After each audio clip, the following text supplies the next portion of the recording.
Okay.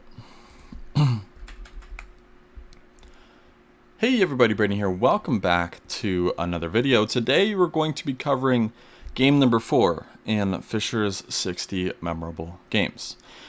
Here we have Fischer playing with the black pieces against Herman Pilnik, and this was played in 1959. So let's jump into the game. We see e4, c5, knight f3, d6, d4, c takes d4, knight takes d4, knight f6, knight c3, and a6. So this is the najdorf variation. And we see bishop to e2, which, at least from my knowledge, like bishop e2 is obviously a move. It's just it just feels like bishop to e3 or bishop to g5 or even h3 are much more challenging moves, especially these days. But bishop e2 was all the rage back then. e5 was played against that. So one actual note here is something like bishop g5, if that was played instead. E5 wouldn't be as good of a move here because, well, because of this pin, we have weaker control over the light squares. So making a move like e5 is a bit more rash here. So not as good. But against bishop e2, totally fine to play e5. Knight b3, bishop to e7. I was thinking bishop e6 here, actually, just to go for the immediate d5, or at least consider it. But bishop e7 was played instead. And now we see castles. So there was pointed out in the book that there was another game, which is bishop g5. This was played by Fischer versus Gitescu. So castles, knight d2, knight takes e4, bishop takes e7, knight takes c3, bishop takes d8, knight takes d1, bishop to e7, rook e8, knight c4, knight takes b2. The line goes on, but knight takes b2 is a really nice move. The whole point is if you take on d6, maybe we can take on e7 now, and of course, knight b6. Yeah, we actually take on e7, believe it or not. Knight takes a8, knight a4. This knight is actually trapped. So castles rook d7 was pointed out, which is a pretty long variation, but it's a very interesting one as well. And yeah, so that didn't follow at all what happened because castles was played instead of bishop g5. Now we see castles, bishop to e3, bishop to e6, and f3. So my instinct here is d5.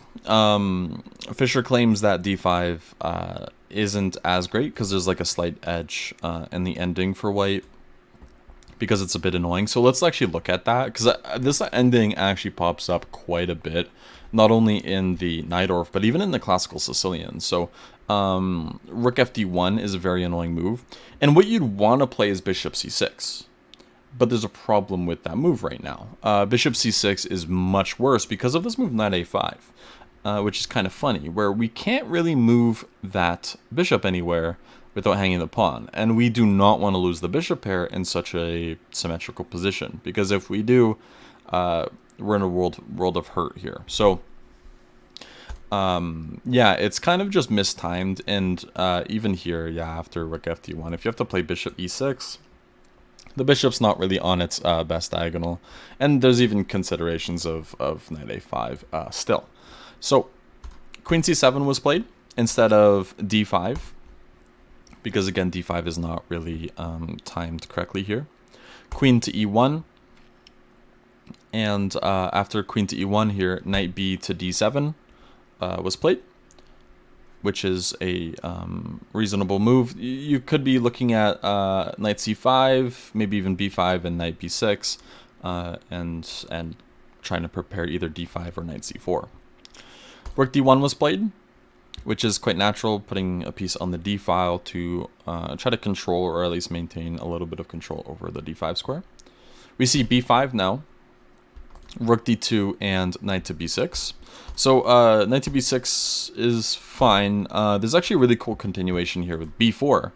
And the idea is they don't really want to put a piece on d5, but they're kind of forced to now, where knight d5, funnily enough, you can take with the bishop, believe it or not, even though you'd want to consider taking with the knight to go bishop f5, but that's actually not what you want to do here. What you want to do is take with the bishop, and after pawn takes, knight to b6, they're forced to give up this bishop. Otherwise, we just win the d5 pawn, and this is not something they're actually happy about. White is significantly worse to the worst structure. This f3 pawn and this long diagonal kind of stick out. And yeah, there's just not really great coordination for white, whereas black has a good idea of just a5, a4, and piling up against the c pawn, for example. So knight to b6 was played instead. Queen to f2 here, and Fischer explains that, yeah, rook b8 is kind of a mistake, which is correct. It doesn't capitalize on the advantage fully. Instead, moves like knight c4 or knight a4 are much stronger. Knight a4 is kind of like a funny and weird looking move, but it's reasonable. Knight c4 is also quite good. B takes c4 is the point, where now we can bring a rook to the b file and target the weak b2 pawn, since this knight has to move now. And Fischer gave a variation, bishop b6, I believe, so queen c8, knight a5, knight to d7, and yeah, this is totally winning now at this point, because the bishop will have to move back, rook b8 will come, and this pawn is very weak, and the knight is really offside in this variation. So rook a b8 didn't really capitalize on bringing a knight to c4 or a4. After rook a b8, we see bishop takes b6, which is kind of like the point of queen f2. Is we'd love to take with the queen, but now we don't really want to, because if we take with the queen and they get to trade queens, they're not as upset here. But yeah, if you have to play rook takes b6 after knight d5, we don't really want to take this either, because after takes on d5, takes on d5, and bishop d7, the rook on b6 is doing absolutely nothing. It doesn't really belong there. It wants to kind of just like go back to b8 at some point. So instead here, f4 was played. And I actually was considering f5 in the game. Like, I was really curious what would happen if f5 were played. But after f takes e5, f takes e5, there's a really cool move here, c4, which shocked me. And the whole point is b takes c4, bishop takes c4, and you can't actually touch the bishop, because if you touch the bishop, the rook hangs, and right now d6 is a threat. So there's a lot of crazy counterplay possible here. And if you go bishop d6, rook c2, if you go e4, for example, which looks kind of natural to like open up lines against the white king, bishop takes a6. Even if you take this pawn with check and go queen d6, this position's actually not a lot of fun to play as black here. So yeah, a bit of a crazy variation here, but yeah, bishop f6 was played instead, and the whole idea here is if they take, we can take with the bishop, and the bishop is quite active. c3 was played, and the idea there is to kind of reduce the power of the bishop if ever takes on f4 is played. Rook b8, just connecting the rooks again. Now the rook isn't like hanging in all those variations. F takes e5, bishop takes e5, and knight to d4. g6 was played here, a3, and a5, which feels reasonable. The idea here is b4. King h1 was played, but instead, actually, bishop f3 was quite strong. And the idea is after b4 takes, you can actually throw in this move knight c6 and just get a blockade. And one can hold this kind of together. So you should probably take on c6, but after it takes, even if you take here, the c pawn is very annoying to deal with, and it's kind of hard to ever capture it because the bishop is so well placed. And the a pawn isn't that much of an issue for white to deal with, even if they lost the pawn because of the opposite color bishops. Even though there's still major pieces on the board, that's something very, very key here. Generally, you don't want to say all opposite color positions are drawn, because that's far from the truth. In attacking positions, it can mean the exact opposite, that it's like really easy to win because it's hard to control the same color squares. This is one of those cases where a draw is actually quite likely, just because this pawn just gives a lot of defensive resources to white here. So king h1 was played instead. Now b4, c takes b4, a takes b4, rook c2, and queen b6. We see knight c6 finally, and b takes a3 was played.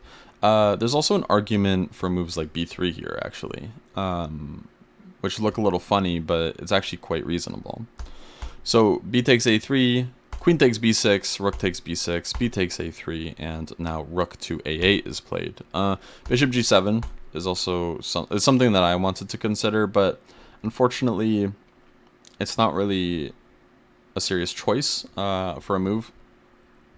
First off, there's like knight e7 potential in the position, but yeah. So, anyways, rook a8 was played instead because we don't need to actually move the bishop off of e5. Knight takes e5 is actually what Fischer says is a mistake, because the argument from Fischer here is that it gives black a passed e pawn, which kind of helps with a kingside attack. So rook c3 was played, which is incorrect. Rook c7 is just the automatic move, which is surprising it wasn't played. Fischer claims there wasn't that much here after rook d6 or rook c7, rook d6. But there's a funny move here. I believe it's h4, which is really cool. The idea here is if rook takes a3, we now have bishop to b5 as white. And the whole point is if they take, now we can take here, and there's no back rank mates. So now it's going to be a draw, because now that white gets the 7th rank, everything's just going to come off the board. Bishop takes b5, rook f takes f7, and white's going to start giving checks on the 7th rank. Despite being down a piece, it's a draw. So rook c3 was played, rook to b2, and now rook c7. Now bishop to f5. Again, it would have been nice to play rook c7 first and then get like an h4 move in, so white's just kind of down a tempo. G4 was played, and unfortunately this doesn't quite work because of bishop b4 check, which is a nice move. And the whole idea behind bishop b4 check here is you kind of have to block, right? Because the bishop on e2 is hanging, but after bishop f3, we have bishop d3. And now the rook is attacked, and you can't play rook f2. And if you move your rook somewhere, like rook takes a3 could come, and maybe like some discoveries, or maybe even rook a1 check if they eventually try moving off the rank there. But the rook on f1 was really good because it was a defensive and offensive piece, potentially coming to f7. But now that that's no longer the case, white's actually in huge trouble. So d6 was played. Rook to d8 to try to scoop up the pawn. Rook to e1 here. And rook takes d6. Rook takes e5. So rook f6 was played by Fischer, which is correct. It's just winning. And after rook to e3, there's two moves here. One's cooler than the other, though. But both are very interesting. So guess the move. I'll give you a few seconds to pause it if you'd like. So the move that Fischer played was rook takes f3, but there's an even cooler one, bishop to e4, which just kind of aims towards exploiting the back rank. So rook takes e4, rook takes f3, this pawn's falling, rook a2, for example, and everything's falling here. Because there's also like a mate threat. Rook f1 is immediate mate, and because of the activity, black is just faster here. So that's really nice. But rook takes f3 kind of keeps things a bit clearer, where after rook takes f3, bishop to e4, this rook's actually just lost entirely. Rook c takes f7, but rook f2 finishes the game. So arguably, I'd say Fischer's move is cleaner, just because the resulting position is much easier to see that it's going to turn out well for black. Rook f8 check was played, and after king g7, Herman ended up resigning in this position, and that was the game. This was a pretty interesting one, especially for me, because I used to be a najdorf player, and I play quite a bit of Sicilians with them and against them. And seeing this move bishop e2, which I just don't see anymore, and seeing how it would be played against, especially not with going for a earlier d5, which is like my first instinct here. If we go back here to this position. Going for some sort of d5 would be the first thing I look at. But again, it's really important to notice that at the end of that line here, there's this annoying at a5, and that's why it's not really working out. So that is going to cover it for game number 4 in Fischer's 60 memorable games. I hope you enjoyed, and I will see you guys in game number 5. Have a good one. Bye-bye.